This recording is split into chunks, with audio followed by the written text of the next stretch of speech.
How many of you guys have had this problem? Thing just turning on and off by itself. On and off. There's the switch, by the way. I'm not touching it, as you can see. On and off. Back on again.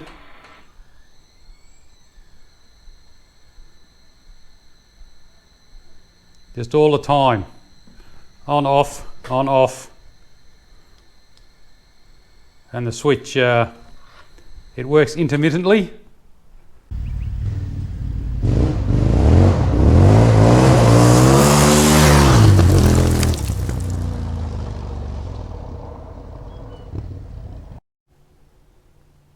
This is not the first time it's happened to me. This is one of the early 1290s.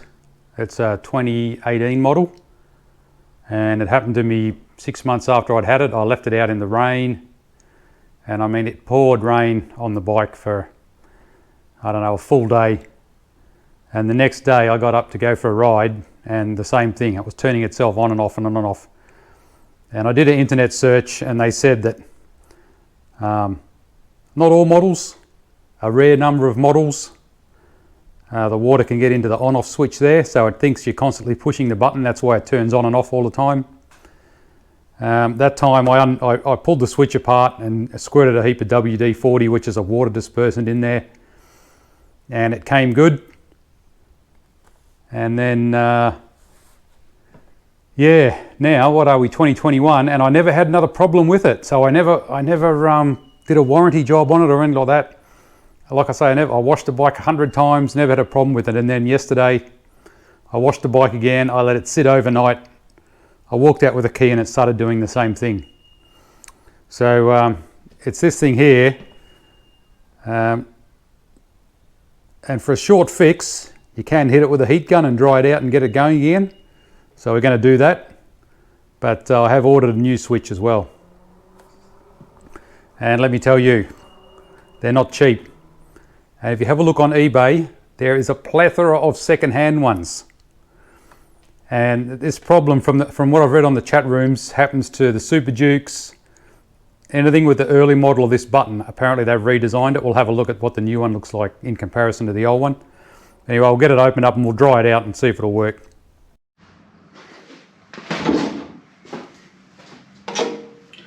Thankfully they're not too hard to get apart, just a couple of screws.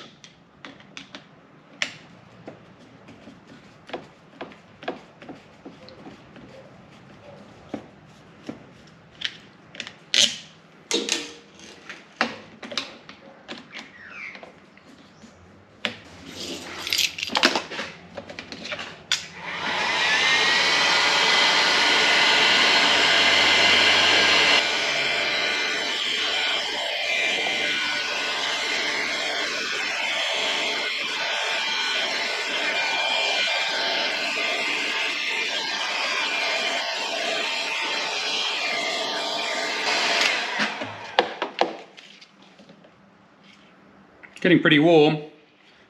This obviously a hairdryer will do the same job.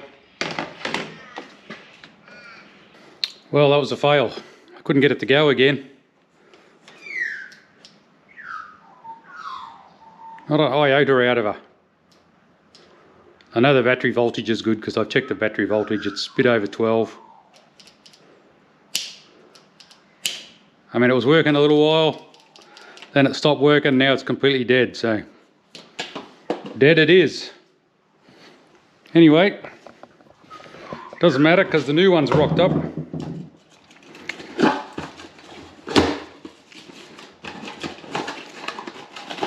Out you come. There it is. And they're not cheap. 550 Aussie dollars. Like I say, there's plenty of second-hand ones on the internet, but probably the reason why they're second-hand because they've been taken off the bike. All right, we'll get this. We'll pull the sides off because you got to pull the sides of the airbox and all that off to get to it. So I'll pull that apart and then we'll open this up and we'll do a comparison and see if there's any obvious changes in there.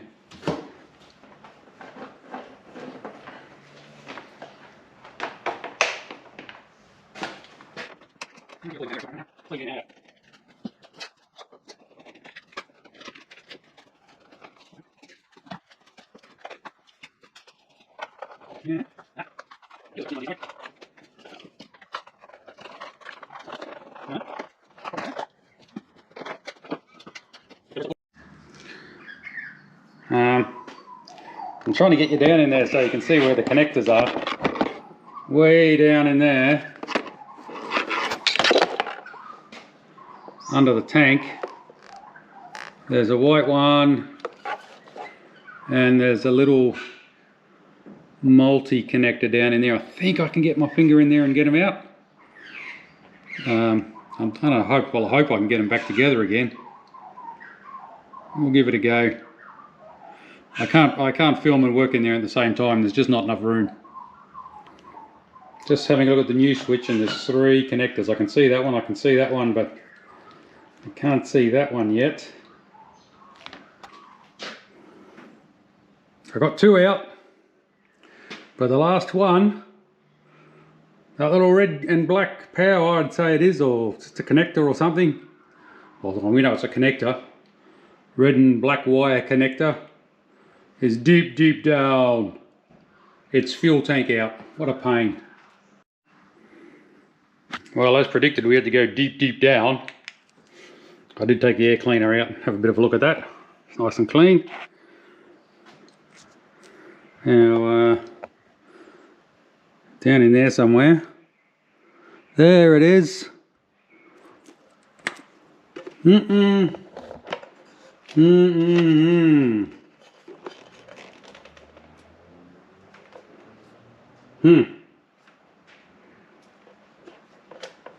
All the way down in there. Awesome.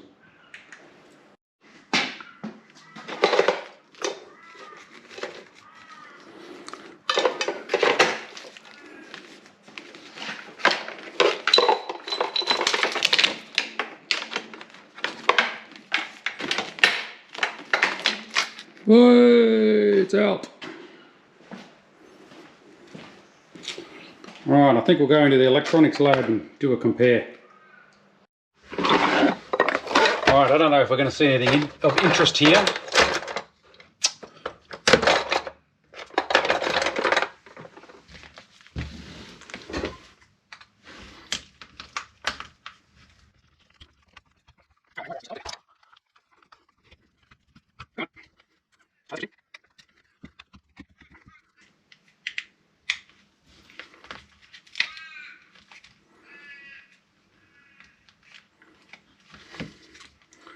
Well, it doesn't come apart as easy.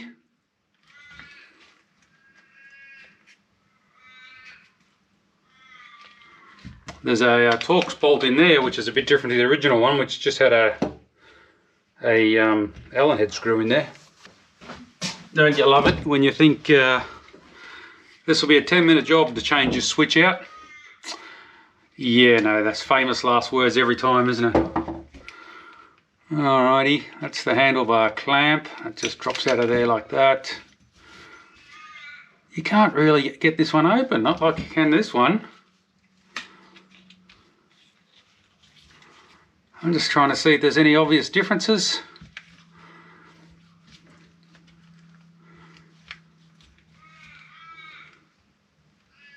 Yeah, they look exactly the same.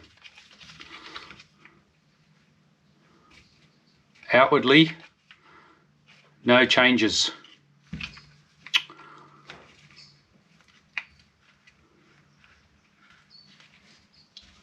Can't really see anything different inside either.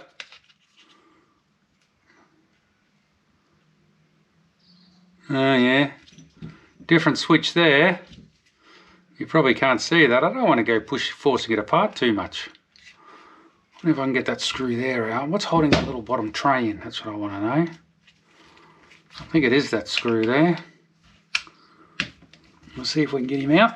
It'd be very embarrassing to have to go back to the KTM dealer and say, I need another switch, I broke the new one, pulling it apart. Bet you that has happened before a few times.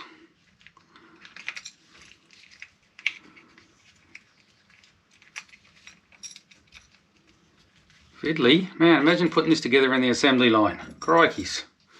That'd do your head in. Alright, I can see the start stop button. There goes my screwdriver. Hold one. new one. Can you even see that? Possibly not, but different coloured wires.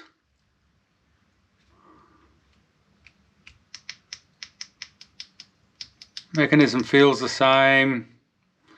Switch looks pretty much identical. Different coloured goo on it, but that could just be age. The glue's aged a bit more. I can't see any obvious changes there. And then the top set of switches, once again, slightly different construction to the hazard switch perhaps. The engine cutoff button, it's got a slightly different spring on it. Maybe. Yeah. Oh no. No, look. They look pretty well identical to me. I don't know if that's a good thing or a bad thing. Does that mean there's a possibility the new ones are going to leak? There's a bit more goo around there. This goo seems a bit... They've laid a bit more of that in there perhaps. And the wiring is slightly better protected. That's all I can see. That's the only differences. I've been trying to trace the wires from the power button switch out to here. I'm not having any luck at all. And then the colours that are here don't even appear on the plug, which means there's some intermediate connectors here somewhere. I'm going to have to pull this apart and go a bit deeper and have a look.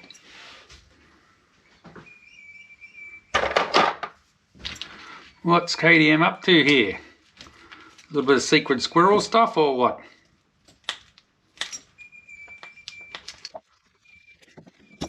Huh? Yeah.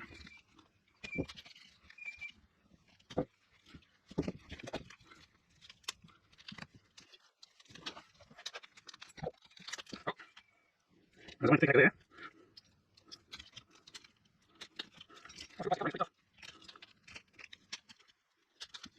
There's a few words I can think out there. What is that doing?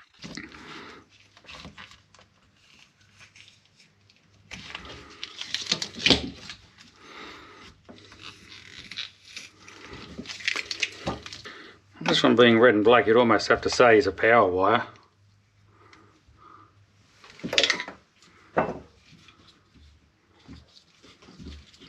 What a tangled web we weave, eh? So this yellow one here is going into the power wire, what I'm presuming is the power wire.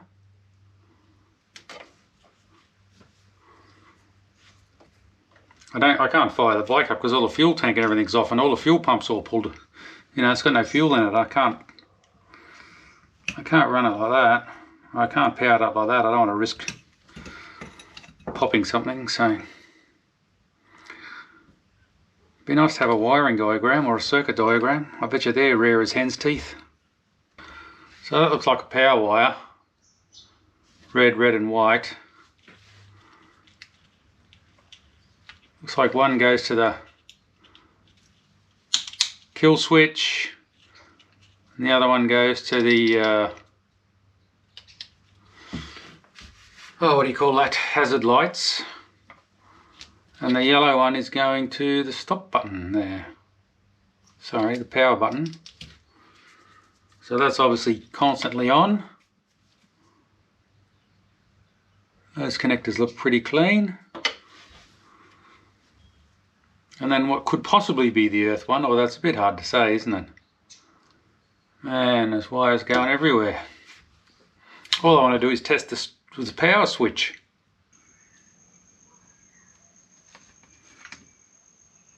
Alright, got it. It's not hard. So, if you have a look where I got the thing, it's on the blue with the green trace. When I push the power button, close circuit, release the power button, open circuit. That's on the new switch. If we do the same on the old switch, we put some power into the positive side, like that. And then we go to the blue with the yellow trace. And straight away, there's some resistance there that should be an open circuit. And when I press the button, there's a slight change. But obviously there's some resistance there, and the PC, the ECU is seeing that as the on signal, and that's why it's starting and stopping all the time. So yeah, dicky power switch. Right, we'll get this thing here out of the way, one of the air intake runners. Is it going to just pop out of there? Kind of. Hopefully it goes back in that easy. So we've got the switch all bolted back up. That was a bit of a mission with the funny little metal clamps in there. Now we'll see if we can't hook this back up. I just want to do a trial run before I put it all together. These are all pretty tight connections. They're all good watertight. No water's got into any of these. That one in there. I got the fuel pump disconnected, so that shouldn't run. I don't really see any reason why I can't just power it up now. We'll probably get quite a few faults.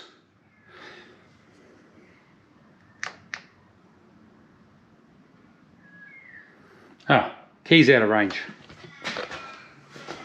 Stand by. Ah, there she goes. I think my key fob might be flat because of all the fighting around I've been doing with it. Yeah, fuel pump not working, funny that. And turn it off. Perfect. Fully operational again. Yay!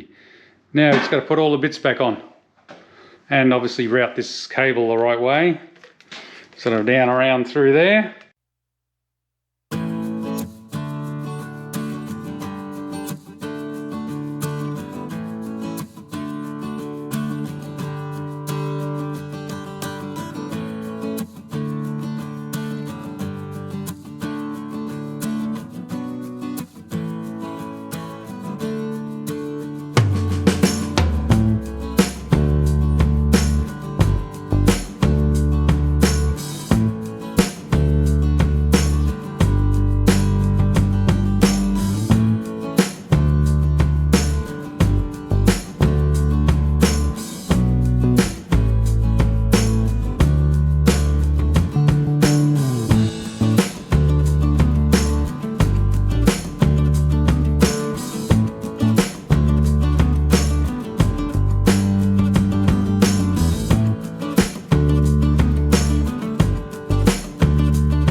Alright, I thought we know this switch has failed. This is kind of like the final bit of the video.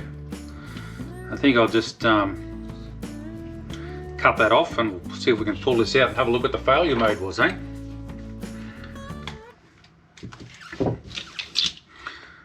Now, how does this thing come to bits? Does it come to bits?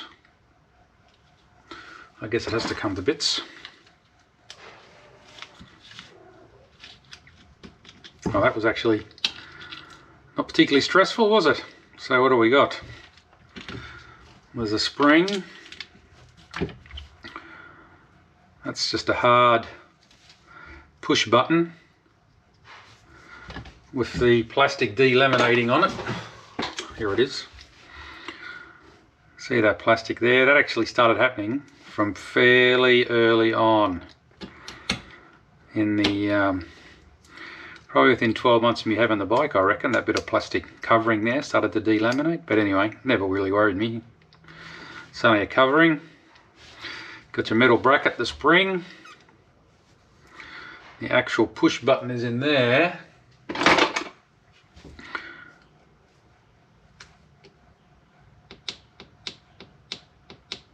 Just like a tactile switch in there. Looks like it just clips in. There's a fair bit of glue around there. Get into.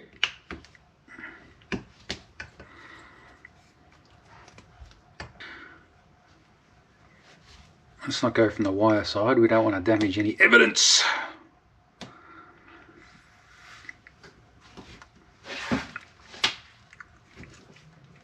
There she goes.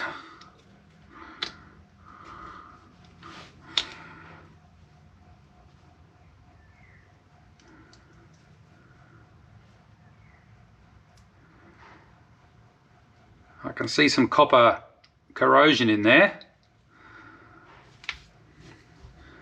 I can see a bit of what looks like rusty material on the buttons, so water has definitely got in there. Not enough sealing compound, or just a bad design or something. Especially for a motorcycle kill switch that sits out in the rain for a lot of its life. Yeah, you can see there's some definite corrosion happening around there.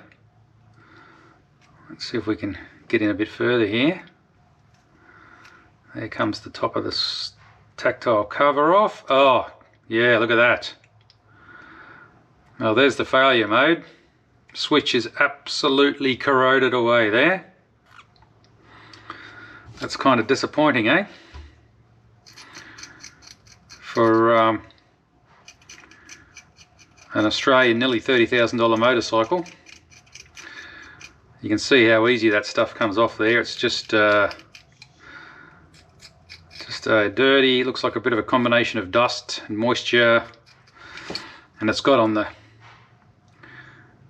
you can see the two contacts of the switch there. There's the middle one there, that's one terminal, and then the four outside of the other terminal.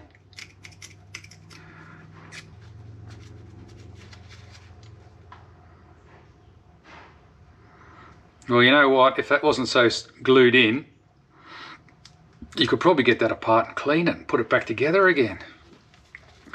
But I guess you're never going to trust it again, are you? Look at that, that's polishing up quite easily as well. Yeah. Oh, well, there you go. Dirt and water is what ended the life of that switch.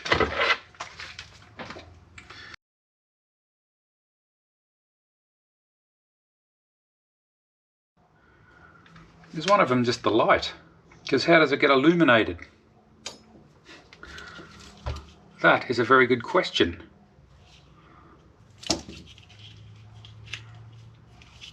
There's a light there. Maybe the red one's just the light. Maybe the hole in the middle is a little LED. We'll have to test that. Ah, that's what it will be. Okay. So the two blue ones,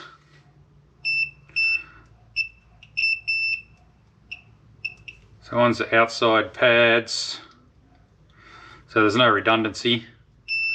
One's the inside pad, and the other one that's was straight battery power must be a little LED in there. Let's see if we can make that work, eh?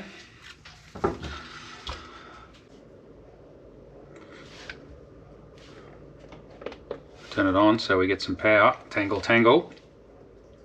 Oh yeah, there you go. There's the illumination in the middle there. Probably can't see that with all these lights on, eh? Hang on.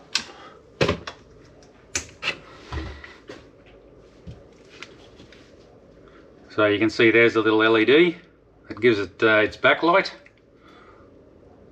like so. Lights coming back.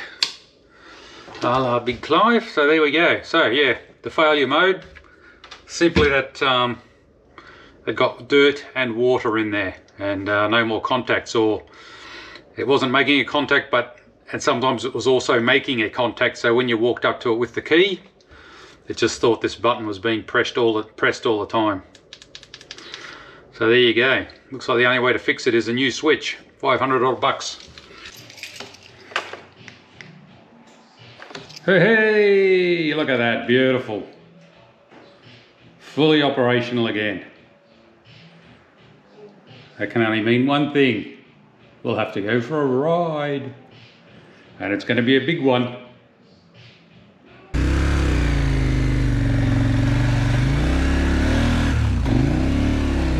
Struggling to go. And if I get on top,